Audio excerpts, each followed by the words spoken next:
हमारी आज की इस वीडियो में आगे बढ़ने से पहले अगर आप इस चैनल पर नए हैं तो प्लीज़ वीडियो को लाइक करके चैनल को सब्सक्राइब कर दीजिएगा ताकि आने वाली वीडियोस की अपडेट और नोटिफिकेशन आपको टाइम टू टाइम मिलती रहे। खैर, हमारी आज की इस कहानी की शुरुआत में हम हेनरी नाम के एक हद से ज़्यादा सीधे आदमी को देखते हैं जो कि अपनी night shift toll tax booth पर पूरी कर रहा था। उसके चेहरे से लग रहा था जैसे उसकी ज़िंदगी पूरी तरह से बेरंग चल रही हो। सुबह जब वो घर पर पहुंचा तो उसकी बीवी ने भी उससे यही कहा कि अब तुम मुझे पहले जैसा प्यार नहीं करते, ना मुझे याद है कि तब तुमने आखिरी बार किया था। पहले सब कुछ अलग था और बहुत ज़्यादा नया, अब तुम बहुत ज़्यादा बदल गए हो। दोनों की बातें चल ही रही थी कि तभी बाहर से किसी ने जोर से दरवाज़ा खटखटाया। हेनरी ने दरवाज़ा खोला तो वहाँ उसका दोस्त एडी खड़ा था और उसके साथ जो नाम का एक आदमी भी था जिसकी हालत काफ़ी ज़्यादा ख़राब लग रही थी, जो बार बार उल्टियाँ कर रहा था। डेबी जो कि एक नर्स है, तुरंत जो की मदद के लिए उसे अंदर ले आई। तभी एडा ने हेनरी से कहा, भाई आज इसकी बास्केटबॉल टीम का मैच है, ये तो ऐसी हालत में खेल नहीं पाएगा, इसलिए इसकी जगह तू खेल ले। हेनरी ने मना करने की कोशिश की लेकिन एडी ने उसे जर्सी पहनाकर अपने साथ ज़बरदस्ती ही खींच लिया। हेनरी ने पूछा कि ये गेम कहाँ पर है। एडी ने कहा कि ज़्यादा दूर नहीं, बस 15 मिनट लगेंगे वहाँ पहुँचने में। फिर रास्ते में एडी ने गाड़ी रुकवाई और बोला, हम बस खाने पीने का सामान लेने जा रहे हैं, तुम बस यहीं बैठे रहना और गाड़ी चालू रखना। जाते जाते एडी और उसके दो और साथी मास्क पहन लेते हैं। बाकी दो लोगों को हेनरी जानता भी नहीं था। तीनों ने अपनी अपनी बंदूकें निकाली और बैंक में घुस गए। बेचारा हेनरी अब तक जान ही नहीं पाया था कि एडी और उसके साथी बैंक लूटने आए हैं। अब वो उनका ड्राइवर बन चुका था। गाड़ी भी चोरी की थी। हेनरी एडी के अलावा किसी को नहीं जानता था।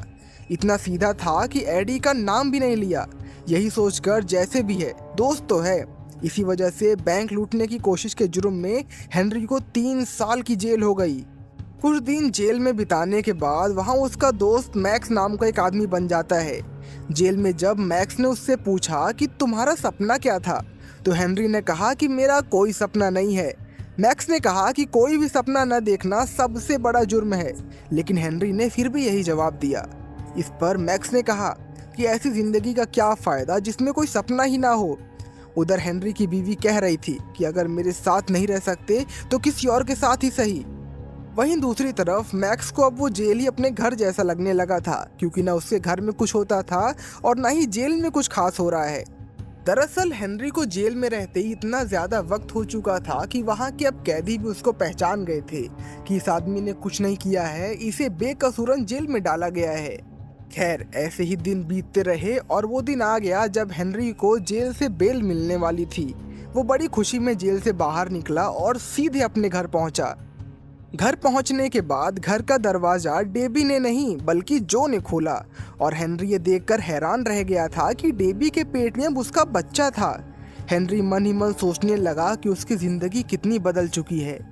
थोड़ी देर तक आपस में बातचीत करने के बाद डेबी ने उससे कहा कि अब तुम आगे क्या करोगे। हेनरी ने कोई जवाब नहीं दिया और तभी जो बाहर आया। उसने हेनरी को एक बिजनेस का ऑफर दिया और कहा कि कोर्ट में मेरा नाम ना लेने के लिए शुक्रिया। मगर हेनरी बोला, मैं तो तेरा नाम जानता ही नहीं। फिर चुपचाप वहाँ से चला गया। इसके बाद हेनरी उसी बैंक के सामने जाकर खड़ा हो गया जहाँ से ये सब चीज़ें शुरू हुई थी। लेकिन तभी एक गाड़ी ने उसे टक्कर मार दी और वो वहीं गिर पड़ा। वो गाड़ी जूली नाम की एक औरत चला रही थी। जूली ने उसे बहुत बुरा भला कहा और फिर पूछा, तुम ठीक तो हो।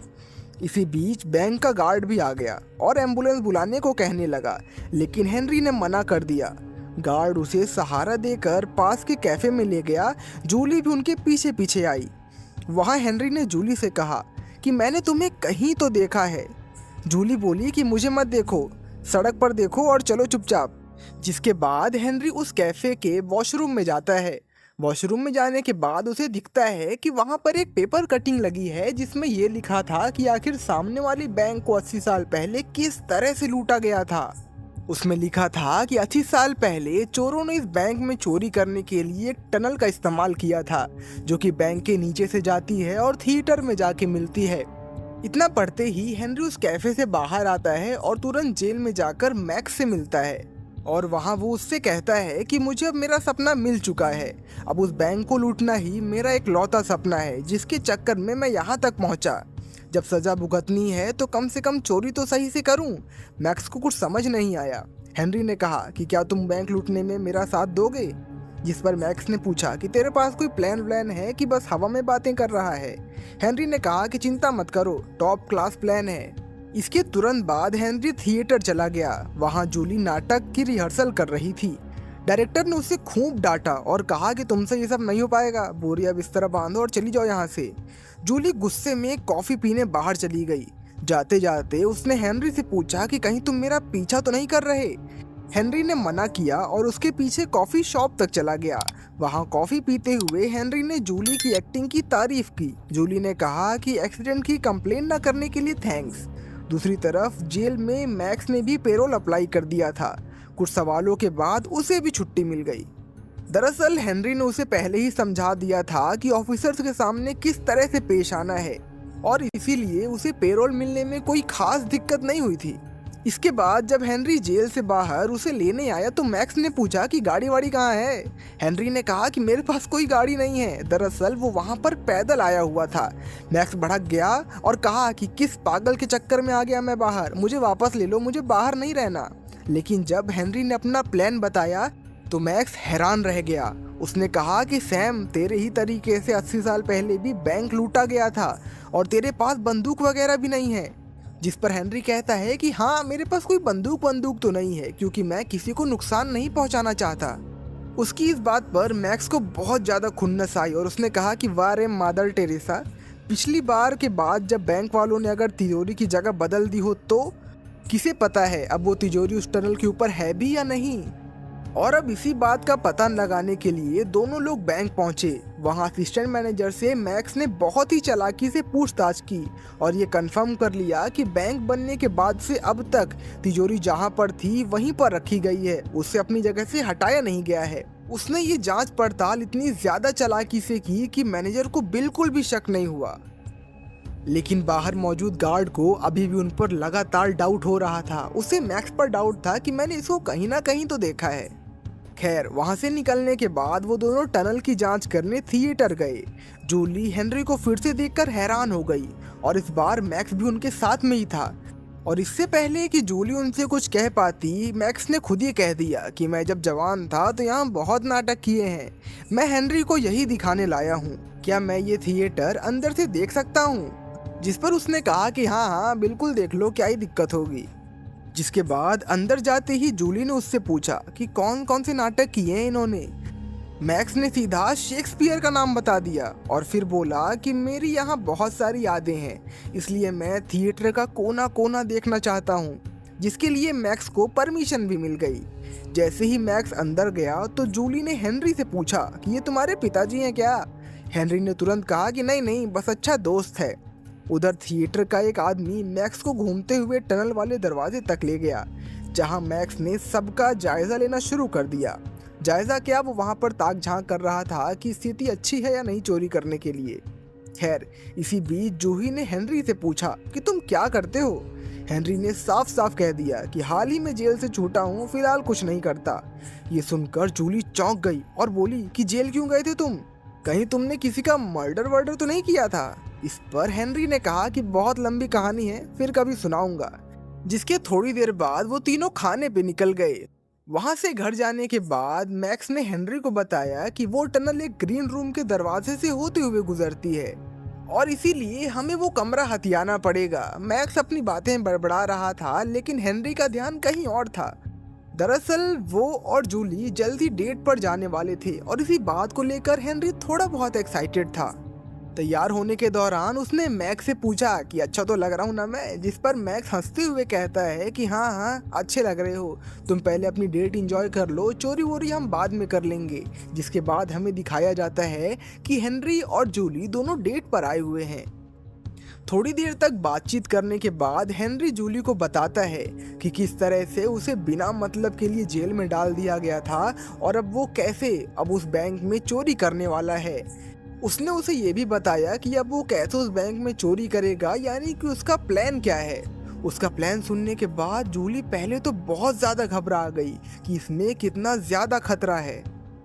खैर थोड़ी देर तक ऐसी बातचीत करने के बाद जूली ने उसे बताया कि मैं बहुत बड़ी एक्ट्रेस बनना चाहती हूँ। हेनरी ने जैसे ही दरवाजा खोला तो उसने देखा कि जो और एडी खड़े थे। एडी को देखकर ऐसा लग रहा था मानो उसकी किसी ने बहुत अच्छे से कुटाई करी है। तभी एडी ने हेनरी से कहा कि जो ने मुझे सब कुछ बता दिया है और अब मैं भी तुम्हारे प्लान का हिस्सा हूँ। लेकिन मैक्स को एडी का ये बर्ताव बिल्कुल पसंद नहीं आया। उसने हेनरी से पूछा कि कौन है भाई ये। एडी कहने लगा कि मुझे सब कुछ पता है, इसलिए अब तुम्हारे पास और कोई चारा नहीं है। मैक्स ने दोबारा पूछा कि कोई मुझे बताएगा कि ये पागल है कौन। लेकिन एडी तिलमिलाकर कहने लगा कि मैं इस प्लान का हिस्सा हूँ और तू बाहर खड़ा हो बुड्ढे। मैक्स ने उसे सीधे तौर पर वहाँ से जाने के लिए कहा, लेकिन एडी ने मैक्स को दोबारा से बुड्ढा कहकर चिढ़ाया। तो इस बार मैक्स को बहुत ज़्यादा गुस्सा आ गया। वो एडी की तरफ उसे मारने के लिए बढ़ने लगा, लेकिन हेनरी ने जैसे तैसे करके लड़ाई को शांत कराया। अगले दिन मैक्स और हेनरी थिएटर गए तो उन्हें पता चला कि उनका शो बस कुछ ही दिन में आएगा और इस बात से वो थोड़े परेशान हो गए। हेनरी ने कहा कि मुझे नहीं लगता अब हमें चोरी करनी चाहिए। दरअसल वो अब जूली से प्यार करने लगा था और चोरी करने के बाद उनका यहाँ से भागना पड़ेगा, जो कि वो नहीं करना चाहता था। तभी मैक्स ने गुस्से से कहा कि तुम्हें मुझे जेल से इस बात के लिए बाहर निकाला था और अब तुम ही मना कर रहे हो। मैंने अपनी सारी ज़िंदगी बातें करके निकाली हैं। मैं बहुत दिनों से जेल में बंद था और अब जेल से बाहर आया हूँ तो कोई कांड किए बिना तो अंदर जाऊँगा नहीं। वहीं रात के वक्त हेनरी और जूली एक दूसरे से मिले और हेनरी ने उससे कहा कि तुम अब इस चोरी में मत पड़ो, तुमको तो एक्ट्रेस बनना है और वैसे भी तुम हॉलीवुड जाओ, वहाँ हम तुमसे ज़रूर मिलेंगे। इस पर जूली को बहुत ज़्यादा गुस्सा आ गया और उसने कहा कि तुम सिर्फ थिएटर में जाने के लिए मेरा इस्तेमाल कर रहे थे, कहीं नहीं मिलने वाली मैं तुमसे। मेरी गलती थी कि मैंने एक चोर से प्यार कर लिया। देखते ही देखते शो का दिन नज़दीक आ गया और बैंक लूटने का भी। नाटक के डायरेक्टर ने सभी एक्ट्रेसेस से कहा कि आज तुम्हारा दिन है, अपने झंडे गाड़ दो वहां जाके। वहीं दूसरी तरफ वो पैसों का ट्रक भी बैंक में आ गया था, जैसा कि पुलिस वाले ने बताया था। हेनरी एक्टिंग करता रहा और जैसे ही उसे टाइम मिलता था वो अपने साथियों की मदद करने के लिए चला जाता था। पहले उन्होंने एक औजार की मदद से ईंटों की दीवार तोड़ी और बाद में बड़ी सी वेल्डिंग मशीन की मदद से तिजोरी के लोहे को काटते हुए वहां एक बड़ा सा छेद कर दिया। पुलिस वालों का इशारा मिलते ही मैक्स ने पहले ही तार काट दी थी और इसलिए अलार्म जैसी कोई दिक्कत ही नहीं थी। थोड़ी देर बाद हमें दिखाया जाता है कि एडी ने बंदूक दिखाकर मैक्स को डराने की कोशिश की और मैक्स ने बंदूक को मारकर नीचे गिरा दिया। जो बार बार उसे ऐसा करने से मना कर रहा था कि अरे तुम ऐसा मत करो, पूरा प्लान बर्बाद हो जाएगा। तभी मैक्स ने एडी के हाथ से बंदूक छीनकर उसे पीटना शुरू कर दिया और इन सब के दौरान गोली चल गई, जो कि हेनरी के पैर को छूकर निकल गई। जिसके थोड़ी देर बाद हेनरी जैसे तैसे करके अपना शो करने चला गया और वहीं दूसरी तरफ एडी को तबीयत से पीटने के बाद मैक्स ने उसे रस्सियों से बांधकर वहीं छोड़ दिया। और थोड़ी देर बाद हेनरी, मैक्स और जो सारा पैसा लेकर वहां से रफू चक्कर हो गए। वो लोग वहां से निकले ही थे कि थोड़ी देर बाद हेनरी मैक्स को गाड़ी रोकने के लिए कहने लगा। जो और मैक्स को उसकी ये बात समझ में नहीं आई कि वो ऐसा क्यों कर रहा है। उसने गाड़ी रोक भी थी। हेनरी ने उससे ये कहकर भाग जाने को कहा कि मैं तुम्हें बाद में मिलूंगा। जब जो ने मैक्स से पूछा कि ये कहाँ गया है तो मैक्स ने कहा कि बाहर में जाने दो इसे, चलो हम चलते हैं, तुम बस गाड़ी चलाओ। हेनरी भागते हुए वापस थिएटर में पहुंचा। जूलिया स्टेज पर एक्टिंग कर रही थी। तभी हेनरी थोड़ा लंगड़ाते हुए जल्दी से स्टेज पर चढ़ गया और उस एक्टिंग में शामिल हो गया। उसने जूलिया से कहा कि मैं तुमसे दूर नहीं जा सकता, मैं तुम्हें सच में प्यार करता हूँ और तुम्हारे बिना नहीं रह पाऊंगा। उधर नाटक में भी ऐसा ही कुछ सीन चल रहा था, तो ऑडियंस को लगा कि वो लोग कुछ अलग नहीं कर रहे हैं, बल्कि वही एक्टिंग का पार्ट है। ऑडियंस कहने लगी कि वाह वाह क्या सीन है, और तभी वो सब लोग जूली को हाँ हाँ करने के लिए कहने लगे। और माहौल को देखते हुए डायरेक्टर ने भी लाइट्स को थोड़ी डिम कर दी और जूलिया को हाँ बोलने को कहा। अब जूलिया को भी यकीन हो गया था कि हेनरी सच में उससे प्यार करता है, और एक लंबे सन्नाटे के बाद जूलिया ने हाँ तो नहीं कहा, लेकिन उसके चेहरे का हाव भाव सब कुछ बता रहा था कि वो हाँ कहने वाली है। खैर इसी के साथ हमारी मूवी यहीं खत्म होती है। वीडियो पसंद आई हो तो वीडियो को लाइक करके चैनल को सब्सक्राइब कर देना। मिलते हैं अगली कहानी के साथ, तब तक के लिए टेक केयर, बाय बाय।